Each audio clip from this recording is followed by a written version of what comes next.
Okay, so how to make a rubber band bracelet is with rubber bands and an S hook. So basically, to make a rubber band bracelet with your fingers, you take one of your rubber bands and then you put it on your finger. But instead of going like this, you twist it in the middle. See? Then you take your next rubber band, mine is white, on without crossing it.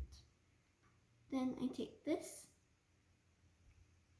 put it over, take the other one, put it over my finger, and then you repeat.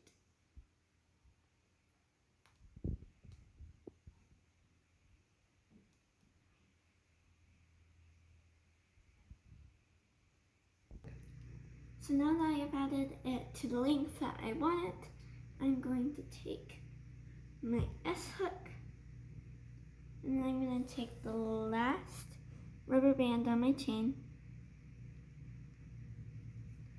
and then hook it on with one of the sides of the S.